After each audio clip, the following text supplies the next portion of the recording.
In your own time then, Georgia, tell me about what's actually happened. Well, I was coming back from the level watch. I was snoring. And then there's this man standing by his car with his boot open. And then he came up to me and pulled back his hands were like that, and then he pulled back like that, and I saw a knife. And then he goes, "Don't scream, I've got a knife. I won't hurt you on this happy." And then I start screaming. And then he grabs me from head screaming and going, "Please don't hurt me." He's talking to shut up from head screaming and struggling. I think he was like holding the knife by me and saying, "You don't scream, I won't hurt you," and threatening.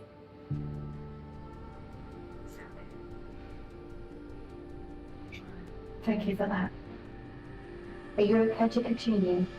Yeah.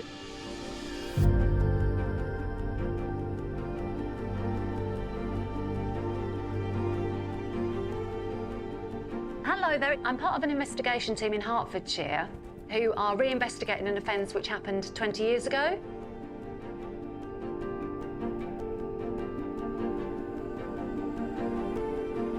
And I think she gets dragged sort of over there, into the woods that side.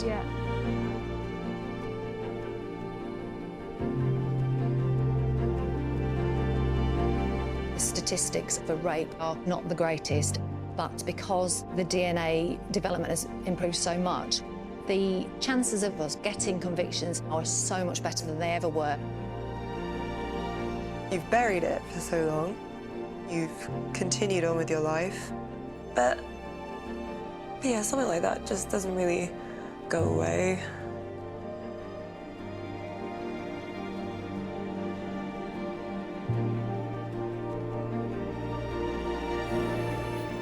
Using our modern day techniques, we can now reassess these cases. Our success rates increase enormously when obtaining DNA profiles from samples that historically hadn't succeeded.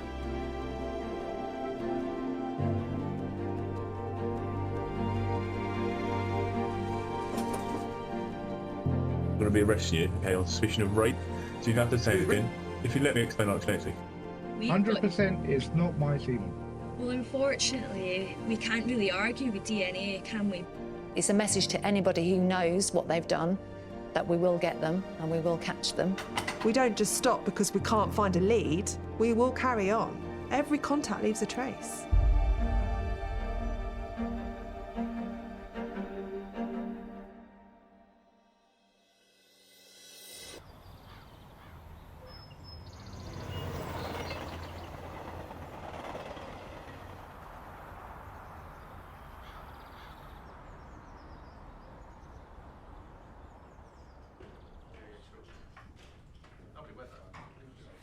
OK, well, this is just to brief everybody on Operation Reactivate, which is the investigation into 2 sexual assaults which occurred in 2002. So the first offence, the 16-year-old victim is walking. She's then grabbed from behind and she's dragged through some bushes into a field, and he starts kissing and fondling her breasts. He pushes her to the ground. He then makes her masturbate him and does ejaculate at that time. So shortly after that offence, we then move on to the second offence. This time, the victim is 17 years old. A man comes from behind her and directs her to a small red car, drives down Pigot's Hill Lane right to the end where you can drive no more, pulls her through the bushes into the field, the same field, if you like, for offence 1, again forces her to masturbate him and ejaculates. We have a breast swab from victim number 1, from saliva, and from tissues. On the second attack, we've got semen and a extremely strong scientific support that both sexual assaults were carried out by the same man. This is an e-fit from victim 1. The 2 attacks, they were linked via forensics at the time, but no offender was identified. It sounds a little bit unbelievable that we can have someone's DNA but not know who it belongs to. but we know that he's not on the DNA database. And that really frustrates you as a police officer. So, key roles for the investigation. I'm SAO for it. Joe Goodson is deputy. Kat is OIC. When you're dealing with a cold case, you get more attached, I think, because this has gone on for so long and our victims have suffered for so long, and it's about getting justice for them. Right. So I just thought, 'cause now we've got the conversions back, because they were on VHS, we can view their victim interviews. One of the victims for Operation Reactivate.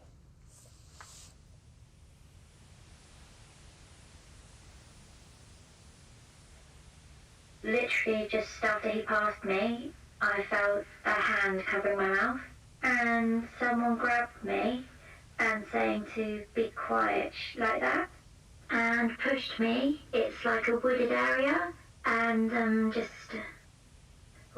dragged me through the bushes, and then sat me down, and I just had my hands over my face, just hysterically crying, and sort of like begging him not to rape me.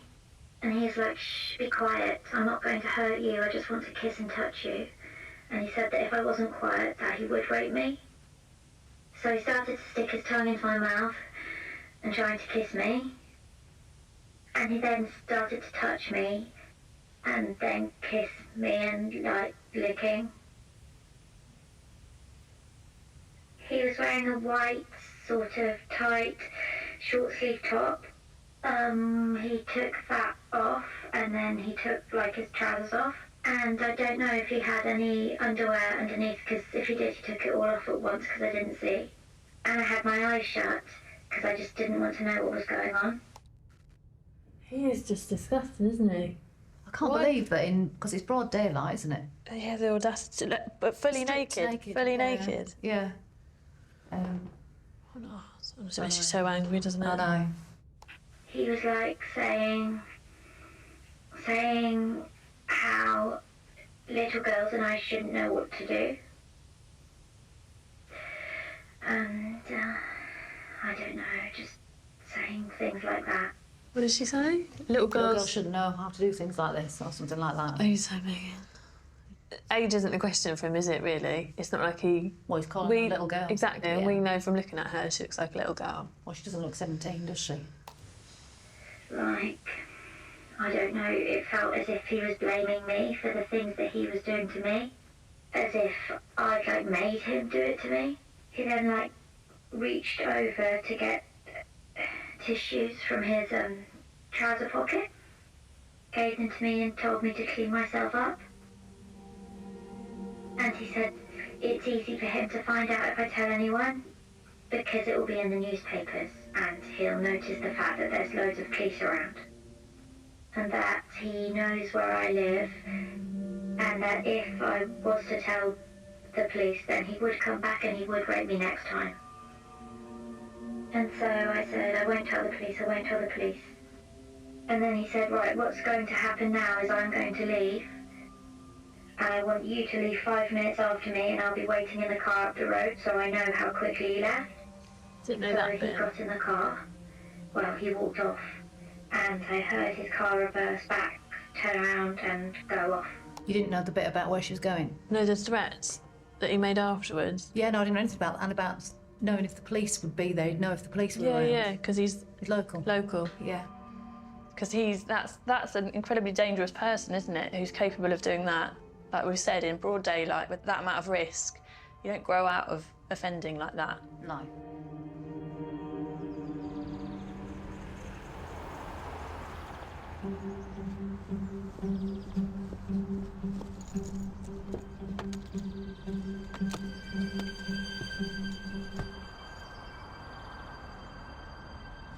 So we're off to Harpenden to have a look at the scenes of the offences. You know, if people refer to certain landmarks or something, you can actually know where it is that they're talking about. And to get a feel for what those poor girls must have gone through at the time, really. Yeah, so if we just go under the bridge and see where the car was parked. Yeah. If we walk through here, so the first reactivate victim, so she comes walking through, she comes under the bridge, and I think she gets dragged sort of over there into the woods that side. So the second one has obviously been put in the car, drives down here and parks here, I think, where we are. Then takes her across the road and again up into the wooded area. This area, this side. So come and have a look at where she goes. You see where that blue is? In there type thing. Dragged up there near the speed sign, I suppose. And taken over there, and you can see where the grass sort of turns colour, because that's the edge of the golf course. Right. And there aren't a lot of people, are there? No. I mean, she talks about seeing some golfers, like, in the distance, but not near enough for her to shout and scream. And they would hear her, you know. But yeah, so she comes running out here really upset, really distraught. Jogger stops and helps her, and then takes her to one of the nearby houses where police are called. Right, we'll go back out this way, I think. Oh, we could go... Oh, no, you can't get out down there. You know, it's just so remote and out the way. It must have been petrified. Yeah. As a detective, I can't accept that we have our full DNA profile from 2 serious offences that we can't detect and we can't find this person. They don't just disappear, and it's very frustrating.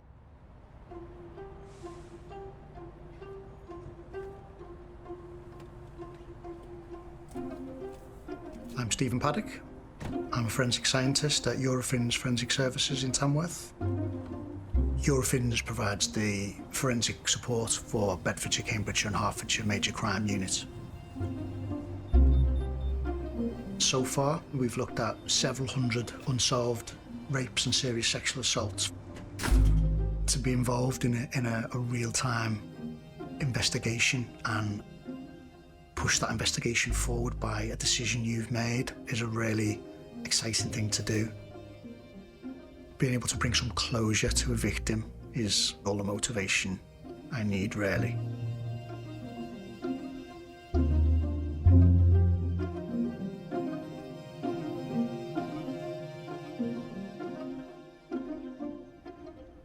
Because we inherit our DNA from our parents, it follows that closely related individuals will share more DNA than unrelated individuals will. So we can take advantage of this. A full DNA profile would comprise 32 DNA components. When we undertake a familial search of the DNA database, we are looking for individuals who share some of those components in common with the unknown person, but not all. So it may give an indication that this person is a father or a son or a brother, for example, of this unknown individual. So we're asking the database to look and tell us if there's anybody on the database that could potentially be related to our outstanding DNA profile. Right, let's have a look at him physically. He looks more similar, doesn't he? Yeah. Now, he potentially could be sibling. We get a long list back of hundreds and thousands of people that the National Crime Agency help us work through and prioritise. So next up is St Albans. Okay, born 1990. He would have been 7 at the time of the first offences. Yeah. Next one then.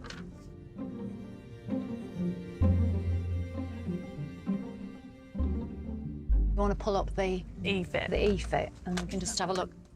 The similarities, physical similarities. Quite striking, aren't they? Eyebrows, nose. Yeah. His face is quite long. In terms of, like, skin tone and ethnicity, he matches.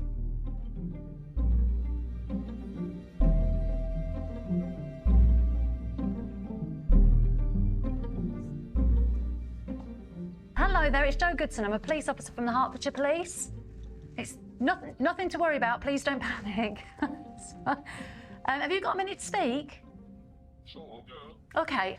I'm part of an investigation team in Hertfordshire who are re-investigating an offence which happened 20 years ago. We've got a DNA profile of the offender from that time. And our forensic provider has come back to us and said that there is a potential, and it's not just you, I've got a huge list of people to speak to, honestly, that might well be related to our offender. It's a sexual offence.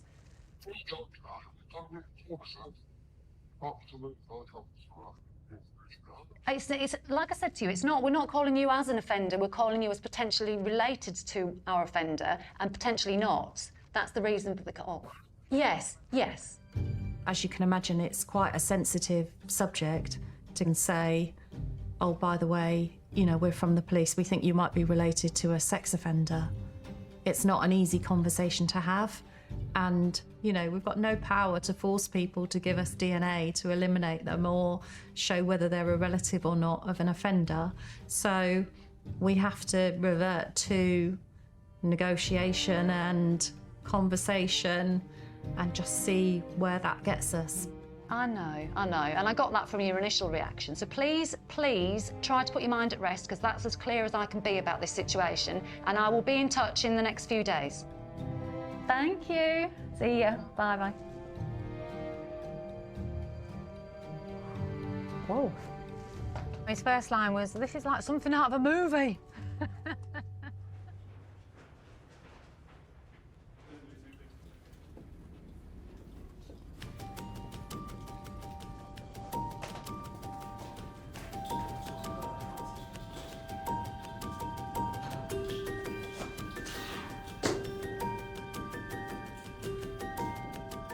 So this is just material that formed part of the investigation back in the day, or back when the allegation first came to us.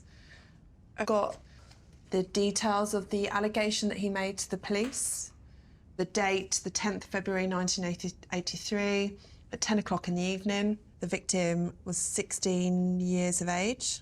It says that the complainant states he was walking along a snow-covered path through the recreation area of Fairlands Lake, Stevenage.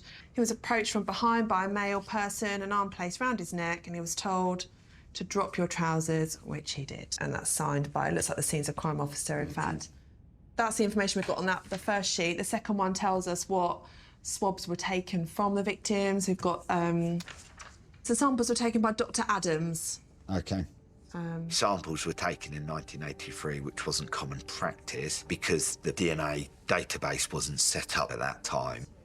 It could have been that the doctor wanted to confirm the allegation actually occurred, because unfortunately now, and especially back then, male rapes were underreported, massively underreported.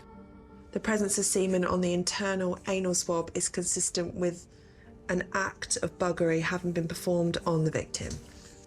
Just all a bit shocking, isn't it, really, that a stranger has attacked a young boy in a park. Investigating cold cases can be quite difficult. There can be missing evidence, and there is with Operation Carabiner. I mean, we were literally just handed a paper document with the initial report made by the complainant. What was it? 8 lines of disclosure of what had happened to him. No information about who he first told, and that's something that's key in an investigation like that. No clothing seized. Teleprinter message requests. That looks like a fax or something. Yeah, I suppose it was 1983. Yeah, there's nothing else. That's literally all we've been given. You're like given this and go and investigate it. The results of the science at that time proved that there was semen on those swabs, but nothing more. That's it. All we have is his word, and I hope they find in someone's DNA.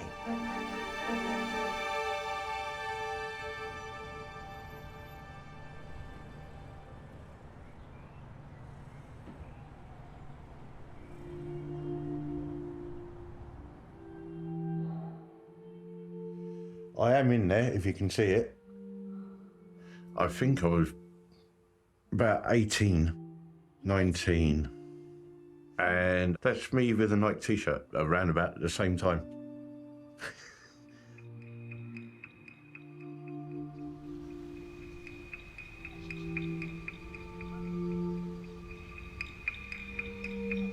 As a young person, I was happy-go-lucky, being with friends, being with 7 brothers, 2 sisters.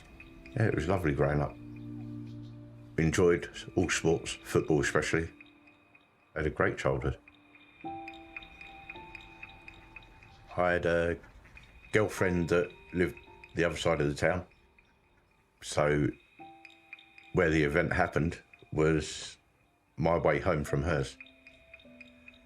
And then when the event happened, that all stopped.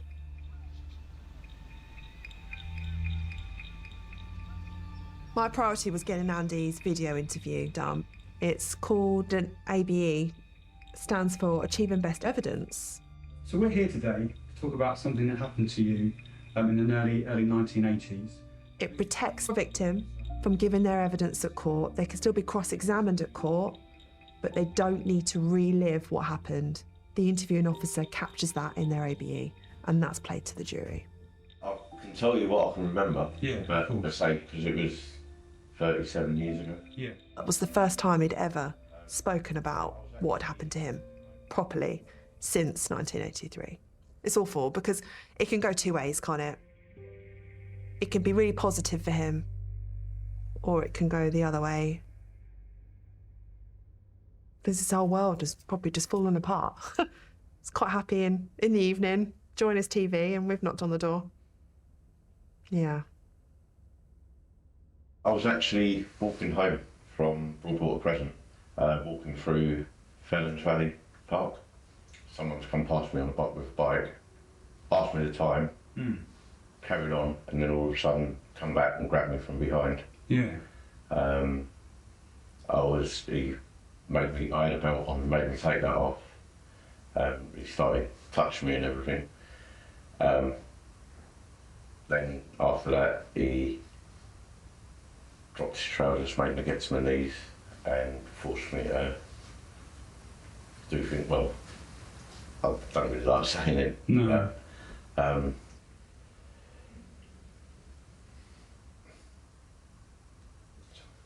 You take as much time as you want. You understand, obviously, bringing up this thing can be very painful. Did he attack any other part of your body?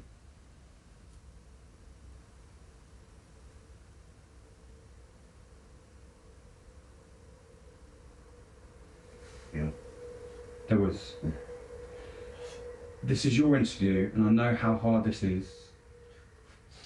But we are aware, I think you told the police at this time quite a while ago. I didn't think about it. Say that again? I didn't think about it. What do you mean? I think that's what I was.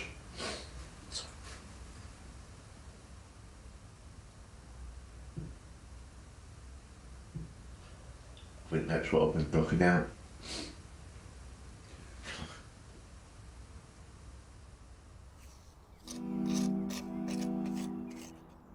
After the event, I actually finished with my girlfriend about 3 days later. I just couldn't come to terms with it, really. And I think that's a problem I've had since with relationships. It's still there because I don't talk about it. I didn't want people to know what had happened. And how did your family react, Andy? No one knew. Only my brother and my dad. So your mum never knew? It changed the way I felt about going out because I wasn't sure whether it would happen again. At times I was just scared to go out. I felt guilty, I felt ashamed. At the time I didn't know where I could get support from or anything. So I just built everything up in the back of my head and left it there. It was never spoke about. Until I got a phone call from the police, and that was it. Here we go. So.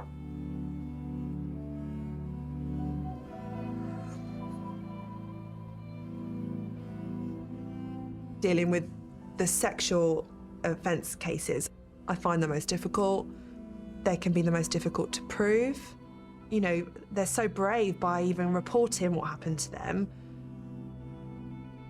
But they've got such a long process to go before it even gets to court. Like, the trauma they have to deal with throughout that process is so hard.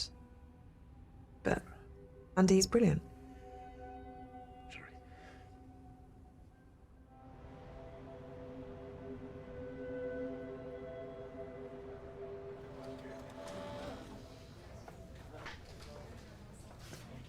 In Operation Carabiner, no DNA profiles were obtained at the time of the original investigation.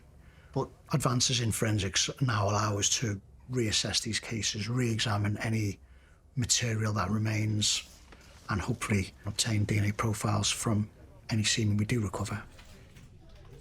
It's challenging in that we're not presented with the full list of exhibits that maybe the original scientists would have had access to. What we're really looking at is the remnants of these exhibits. We've challenged the forensic archive to see what retained material they would have had from this case, and they sent us 5 glass microscope slides.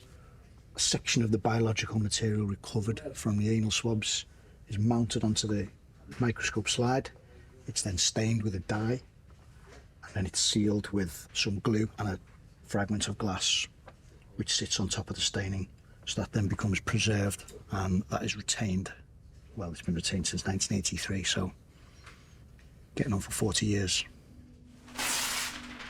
These slides weren't created with the intention of being preserved for future DNA profiling. They were taken in order to confirm whether or not semen was present. It's just by good fortune they've been retained. So I'm just going to review the microscope slides from this case to determine whether semen is in fact present. 1983 predated DNA profiling. The DNA database wasn't introduced until 1995. Now, there are nearly 6 million people held on the national DNA database. It's one of the largest in the world. So I'm looking for a slide that either is labelled with the exhibit number, which is RMA2, or that says anal swab on it, or actually I can see that this slide here has got a number 2. There's 2 microscope slides labelled as number 2, so potentially they made 2 slides. We'll have a look at both of these slides under the higher power microscope to see if any semen is present and if they're suitable for DNA profiling.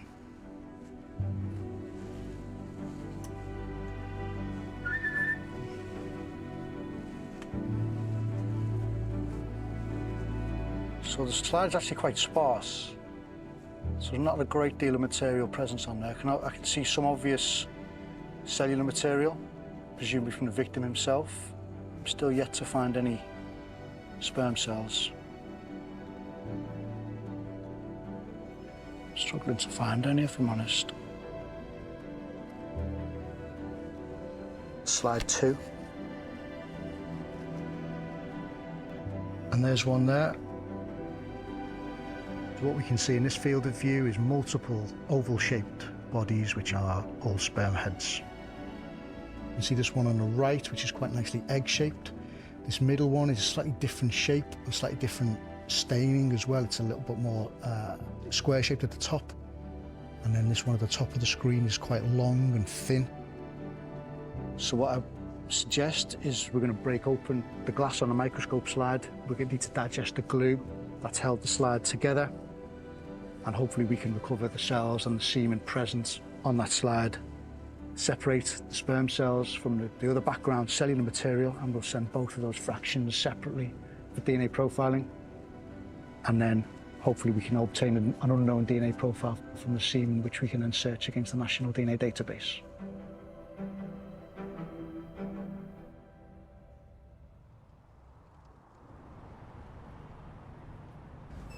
Okay, so if we go and have a look and see if we can find the ABE. Switch the light on. Thank you. Oh my good God. Right, we could just take them upstairs into that room now. Would that be easier? Yeah.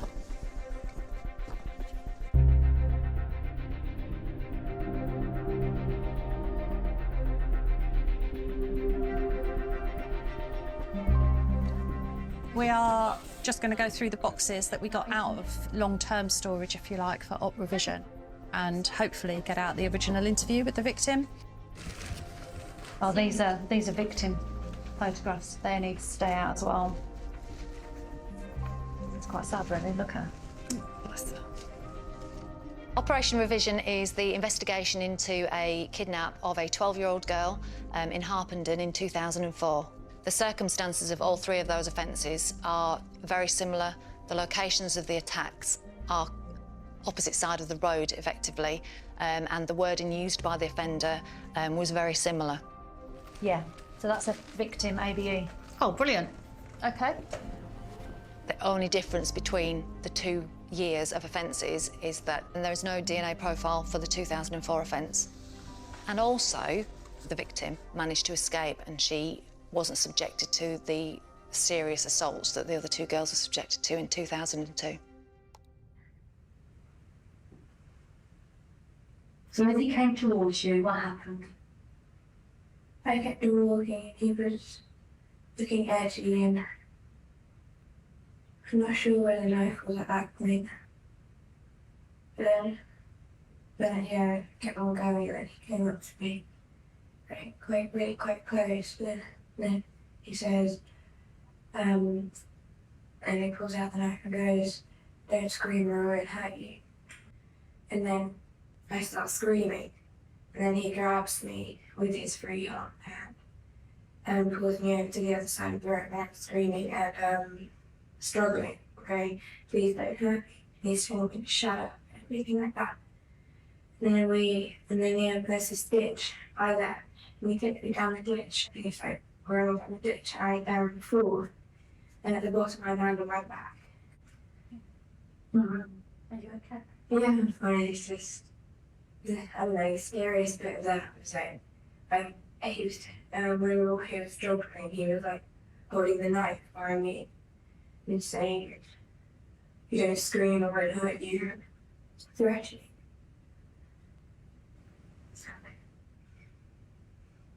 And then he's standing on top of me telling me to get up and everything. And then I looked over and saw this woman and I started screaming again. And I got up and ran over to her, going, "Help, help, please help me." And then I turned around again and he was gone. Thank you for that. Are you okay to continue? Yeah. Yeah? Yeah.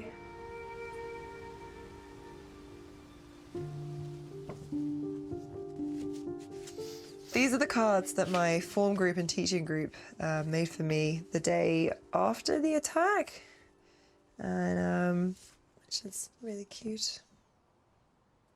Get better, feel better. T. Georgia, I hope you get better soon. But again, like, this is 12-year-olds trying to grapple with something quite horrific happening to somebody, and then the only language they've got, understandably, is illness, you know? Like, I hope you're doing better, if you feel better. We are all missing you. Everything will be all right.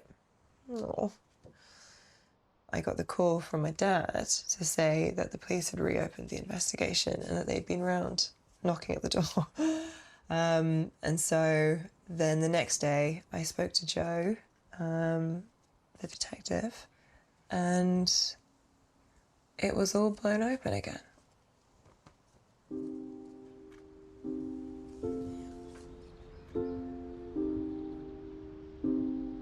I feel like the person that just kind of wants to run and hide and doesn't want to talk about it and kind of wants this all to go away. I walked that way to school every day. I had to walk past where it happened twice a day. I wasn't able to talk about it, talk about not being able to have the language to talk about your anxieties. I knew no one was really going to be able to say to me any answers. Like, there was no solution to my anxiety. So it meant that I really struggled sleeping. Since learning that my attack is connected to 2 other unbelievably horrific, very serious attacks, I then automatically, naturally compare what happened to me with what happened to them. And I see my case way down here. And so naturally, I just think that I have to do something to contribute to bringing him down.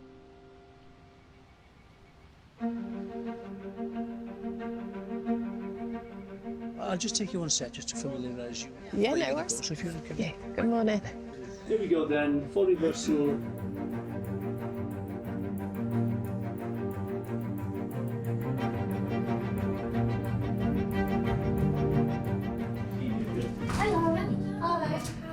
I'm alright, thank you. I'm going to take a seat.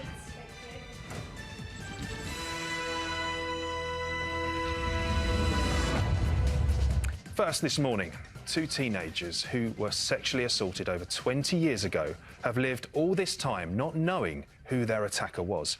Can you help police find the man who harmed them? Well, Operation Reactivate's been on Crime Watch 20 years ago when these offences first happened, and there was a huge response at that time. So I'm just hoping that there'll be a good response this time and that we might just get that tiny bit of information that we need. You know, someone to give us a starter, really, or think and provide a name which is easily ruled in or ruled out, because we have a full DNA profile, so it's very simple. Nobody likes to leave a puzzle unfinished, particularly when there is interaction with the victims. You know, even 20 years on, it's horrific. You know, it's not something that you just forget and get on with your life. It's always there. Oh, the greatest hope would be that someone rings in just with a name that matches our DNA profile. Fingers crossed. Fingers crossed. Toes crossed. Legs crossed.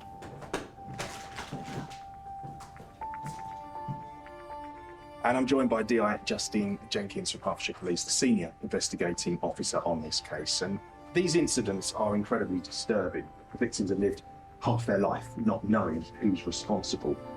DNA has linked both of those cases to the same individual. But you also believe he may be behind a third as well. Yeah, there's actually a third attack that happens in March 2004, so nearly 2 years later, where a 12-year-old girl was dragged off the street in a similar location. So what can you tell us about the attacker? So both victims give very similar descriptions. He's of Mediterranean appearance, mid to late 30s. He's got quite distinctive eyebrows, fairly stocky in the arm area. Justine, who created this? Was this one of the victims? Yeah, so this was one of the victims that created this at the time.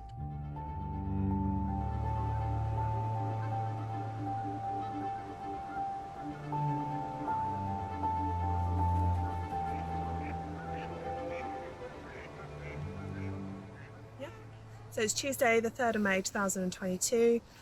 We are at Fairlands Valley Park in Stevenage, conducting a return to scene visit. Detective Constable 611 Seal, that's myself, present, and Detective Sergeant Robert Muir, also present.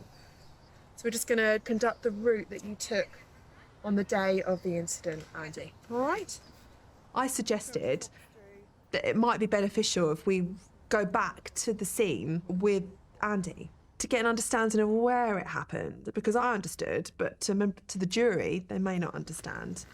So this is the route that you took. I used to take it every day, every other day. But we did have our reservations because we thought, well, this could go terribly wrong. He might recall it in a different way. There was lots of risks. How you doing? You feeling all right? Yeah, it's just getting close. All right, okay. That's all right. Okay. Just take your time. People deal with trauma in all different ways, don't they? But something like this, when you are a child, would have a long-lasting effect forever. Like the relationships, trust in other adults, other people, your confidence. So, just very happy. And this is where the incident took place. All right.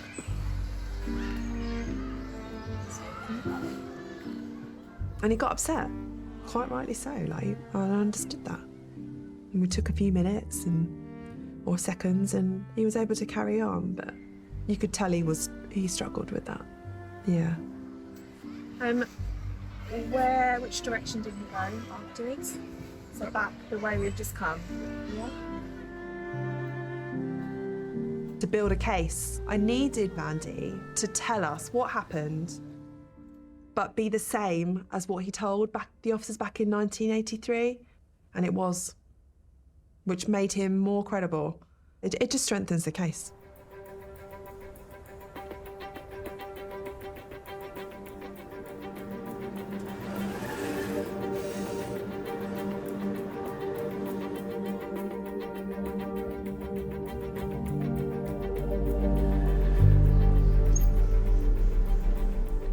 case, they have been extremely successful, and we obtained 2 separate male DNA profiles, one from the seaman, presumably the suspect, and the second from the victim himself.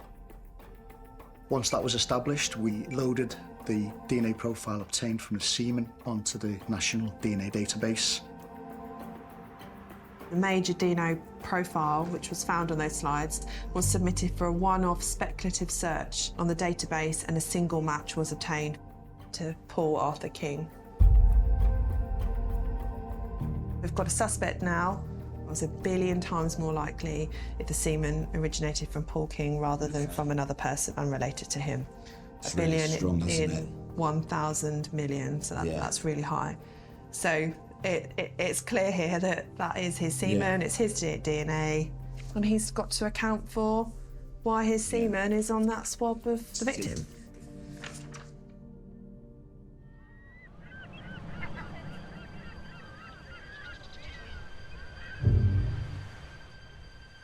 Paul Arthur King lives in Brighton, so we tasked Sussex Police to arrest him. Previously, he had been arrested for similar offences to what happened to Andy, so it supported Andy's account that Paul Arthur had done this to other people around the same time. I am Detective Constable 611 Claire Seal, and I work for the Major Crime Unit for Hertfordshire Constabulary. I enjoy interviewing suspects. It's very satisfying. I want to catch them out. You were arrested at 8:13 hours this morning, and you were arrested on suspicion of 2 offences: indecent assault on a male aged 16 and the offence buggery. And that is in relation to an offence that took place back in 1983.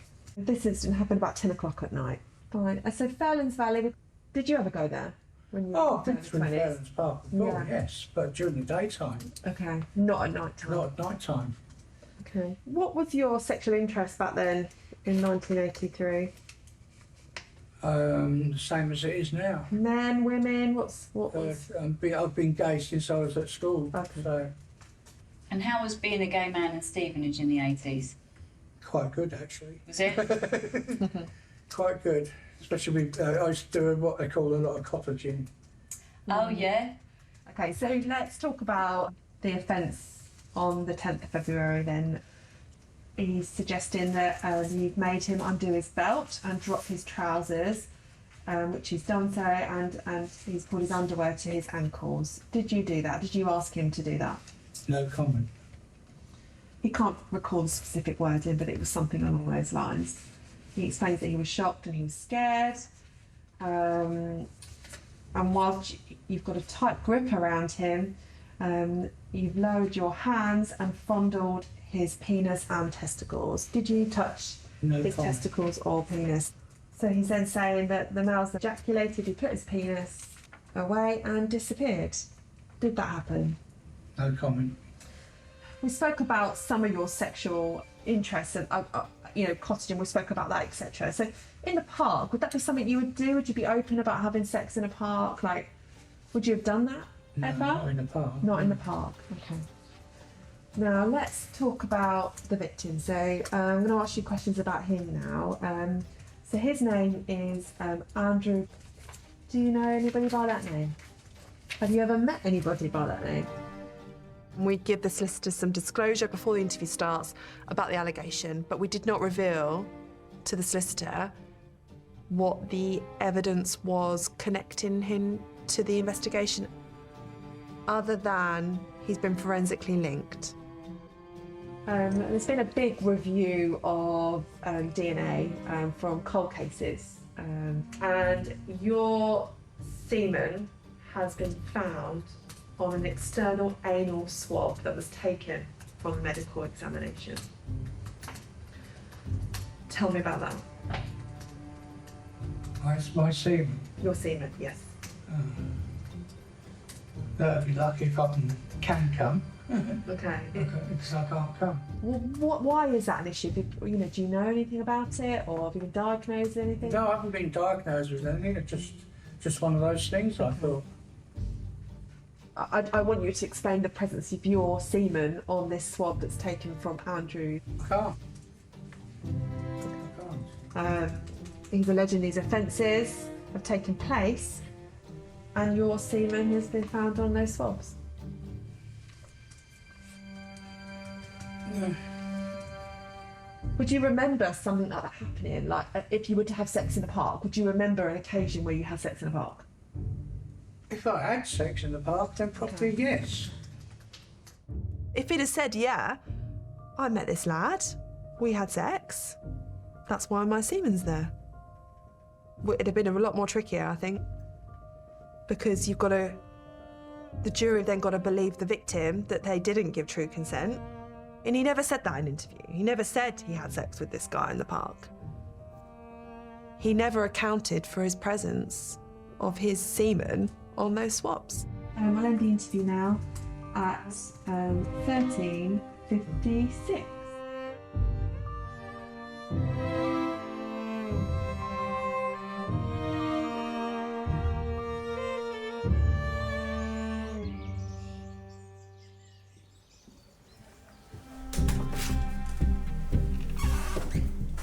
So we're just going to go and brief the team because we've had a really significant breakthrough with regards to Reactivate today.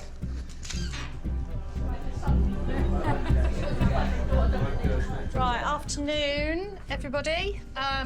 It's just an update with regards to Operation Reactivate.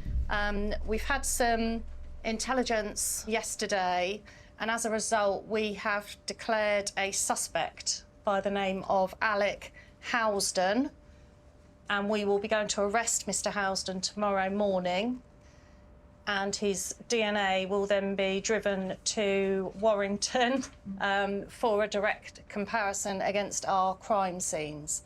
So as you'll all be aware, the crime scenes for the two offences do match, so we know it's the same offender, and we believe that it could well be Mr. Housden.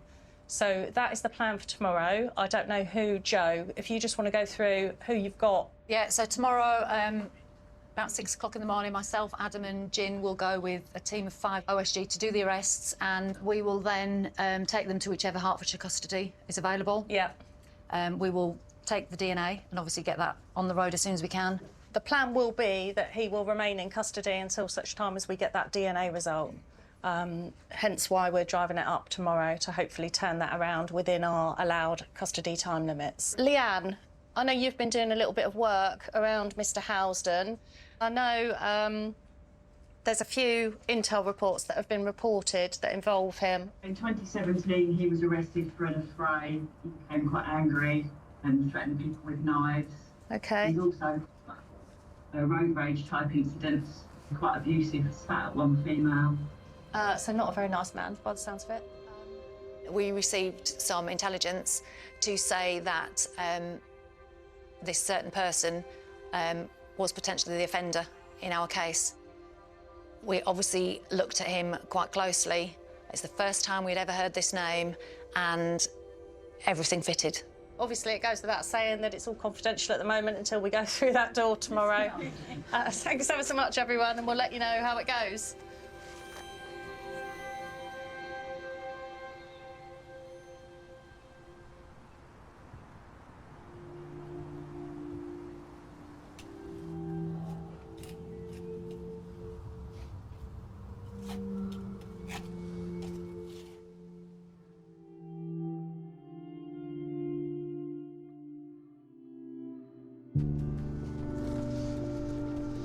This investigation has been going on for such a long time. I mean, the moment the victim first reported it in 1983 to now. My priority is my victim. I want justice for him. I want him to be believed. I would like the defendant to put his hands up, because throughout this investigation he has denied his involvement. He's denied the presence of his semen on those swabs that we took all those years ago. Rape cases are one of the hardest things to prove or disprove. Normally, because there's only 2 people there at the time. On the day of court, sometimes you have a suspect who turns up in a nice suit. They might give a completely different version of events and says it was consensual, and it's such a difficult crime to deal with.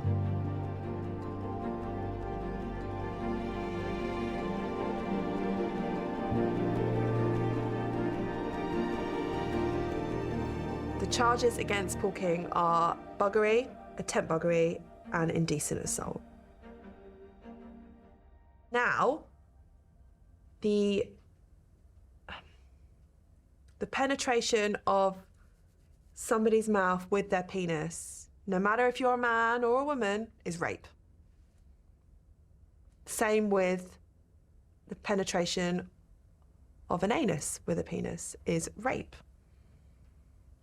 But it wasn't back then. It was buggery and indecent assault. The judge has to sentence the defendant based on the crime they committed at that time and what it was at that time. Yeah. A sex offender's been jailed after a review of DNA evidence from almost 40 years ago. A forensic cold case review matched it to 63-year-old Paul King from Brighton. He pleaded guilty and was jailed for 8 years. Paul King pleaded guilty to the attempt buggery and the indecent assault, but he pleaded not guilty to the act of buggery. The lawyer reviewed the pleas and said, what do you think? Is it worth saying no? Should we go to trial? And we came to an agreement that it was best to accept those pleas, or there would have been a trial. And I didn't want Andy to go through that. Hello, Claire. Hello, how are you? Okay, well, you don't have to be. I've got some good news. Yeah. The defendant received 8 years imprisonment for each offence, but the 8 years, because they were committed at the same time, they run concurrent, so it's 8 years in total. He will serve 2/3 of that before he's released. So we've worked it out to be about 5.5 years. Okay, he will have to sign on to the sex offenders register, and he will remain on that register for the rest of his life. It was just to let you know, the sex offenders register comes with a lot of stipulations. It puts a lot of restrictions on his life when he does come out of prison, which means if he does anything within that time, he'll go straight back to prison again. I mean, what are your thoughts on that? I don't know. I'm still trying to process it. I know. Well, I just want to say this. The judge was very good. Yeah, he made reference that it's caused you psychological harm, that you were only a child. The fact that you can remember it, the judge acknowledged, you know, you remember these events and it's had an effect on your life, yet the defendant can't recall any of it. And he's been left to live his. Have you got any questions, Andy, at the moment? At the moment, I'm just relieved he's been sentenced. At the minute, sorry. Okay, mate. I don't know what to do. Okay. Have you got someone with you? No, not at the moment. Okay. Maybe ring your daughter or your brother and just tell them the news. Or I can ring your brother and ask him to ring you, whatever is easiest. Okay, all right, cool. I'll speak to him and let him know. Yeah. Thanks very much. Bye-bye. Okay, see you later, Andy. Bye. He needs to be with people. Yeah, he does really, doesn't he? How his life just could have been so different. That makes me feel sad, because he's such a nice man.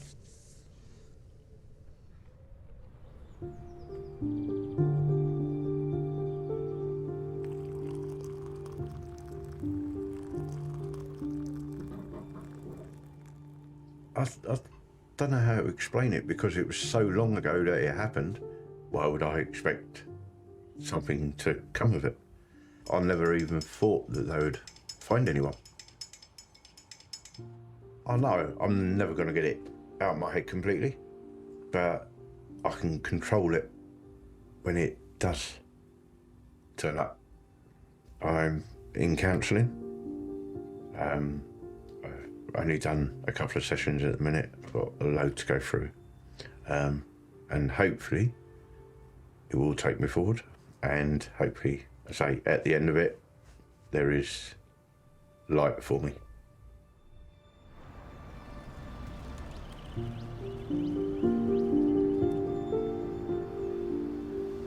The positives are sending out a message to everyone. And this happened in 1983. Like, this man who was responsible for that crime, did he think he got away with it? Probably. But he didn't. You know, it came back to bite him. It will come back to bite you. Like, any crime that you commit, every contact leaves a trace.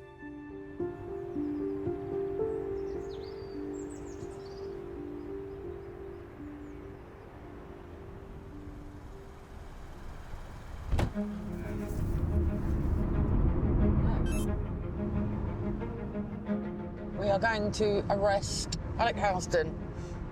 What we do know about him is that he's an aggressive person, but most people, when you turn up, if they've got any kind of intelligence, They just surrender. will just think it's not worth it. Maybe it's been in the back of his mind for all these years, yeah, or he could be sleeping like a baby right now, not worried about anything. We'll see the look on his face when we turn up.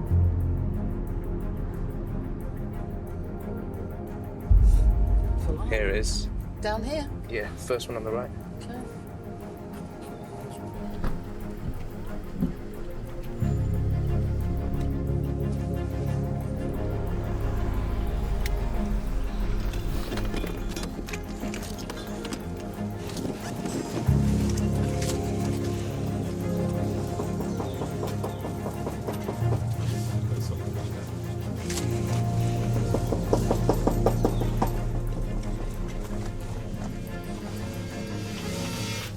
Morning, police officers. Is it Alec? It is, yes. So this is the original case file from Operation Weave. She got into a vehicle that she thought was a taxi. He drove around, eventually parked in an unknown location where he raped her. You just go into survival mode. And I thought, I'm gonna die. Teen ginger porno movie. It's all schoolgirl. It's disgusting. He had his hand around my mouth and he was like behind me. Would it be possible to stop for a second? I feel a bit sick. It's very graphic and it's upsetting. We now need to turn this forensic works round as soon as we can. If it's not his DNA, then we continue with our investigation and we find out whose DNA it is.